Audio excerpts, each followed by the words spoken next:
Hello, so we're going to be looking at gridwork and layouts today, so let's get started.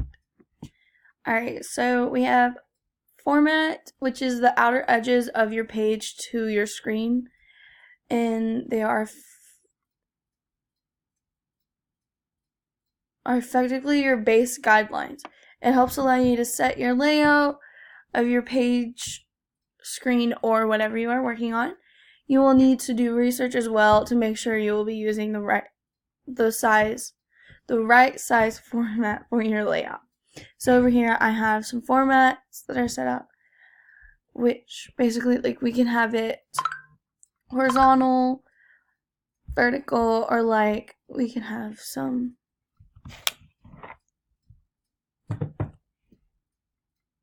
thing on the side. So next we have the margins, and the margins are bands of space at the top, bottom, left, and right sides of your layout. When a print layout includes a spread, two pages side by side, the side margins become inner and outer margins. So what I have over here, so most of y'all know on a Word document, when you're typing, there's those rulers up at the top. That's basically setting your margins. So you'll have a 1-inch margin by 1 inch, or 1-inch margin on each side of your paper, which back in high school, that's what they always told us to do. So this white space around this gray box right here would be the margins. Anyways, next we have live area, and the live area is the area in which your printer deems a safe zone for important text or images. This is an area of your printed piece that they can deem safe for cropping. So basically it's just an area where you are able to put things in a place where it won't get cropped out, or you can crop it and move it however you like. So it's a little blurry, I'm really sorry, but I have an example right here of what it would say. So this red box right here would be the safe zone, and the dots around it would be where you would be able to crop it, move it, size it any way you wanted to.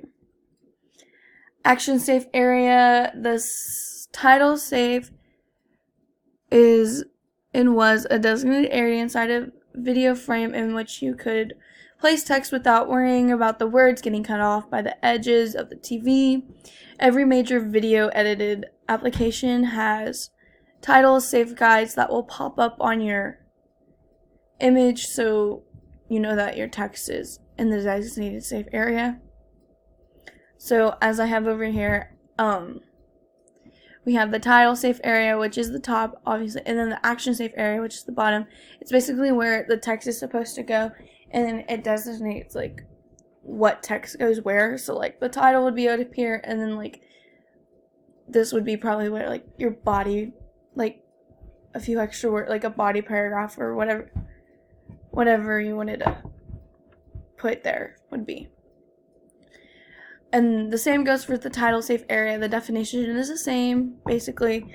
And then it's in title safe is and was a designated area inside a video frame in which you could place text without worrying about the words getting cut off by the edges of the TV. Every major editing video application has title safe guides that will pop up over your image, so you know that your text is in the designated safe area. As I said before, the last one, it's basically the same. To me, it seems the same. Sorry. For a trim line,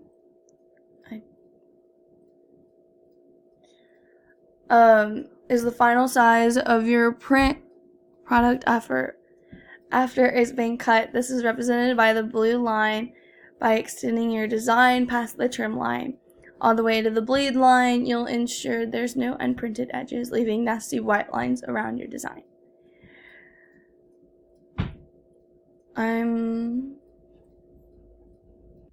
So over here on left, right, oh my gosh, I can't think. I have So the blue line would be the trim line, which is where you would want to trim to, or what you are trimming off. So, yeah, I'm sorry. Bleed. As a result, providing a bleed gives the printer a small amount of space to account for movement of the paper. In design, inconsistencies, artwork, and background colors can extend into the bleed area. Bleed ensures that no unprinted edges remain in the final product after trimming. So what that means is, say you have like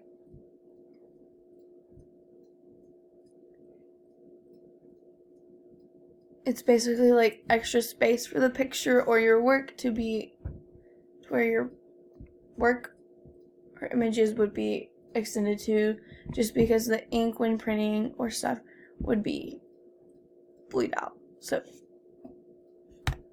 next we have columns. Typically a grid is an arrangement of horizontal and vertical lines that are utilized to subdivide a page vertically and evenly into margins. Segment columns, inner column spaces, type lines, and spaces between blocks of type in images. So over here I have a example of like a website, and basically what a column is, so down here at the bottom you have cut off right here where the picture is, and then you'll have these 3 columns.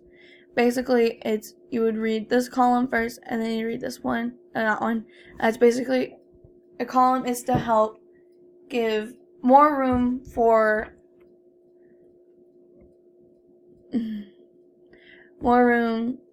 It's supposed to look like there's more words than there really is in the paper that it's writing, because there's columns, so it makes it look like there's more space and more work to be done.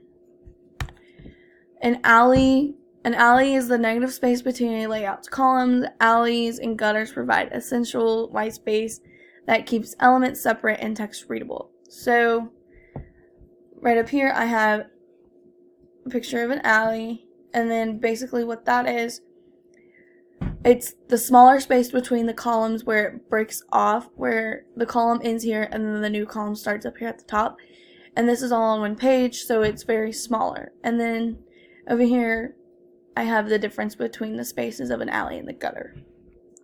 And last but not least, we have gutter. A gutter is the oversized margin between 2 facing pages, such as a newspaper, fold, or a magazine binding. Alleys and gutters provide essential white space that keeps elements separate and text readable. So a gutter would be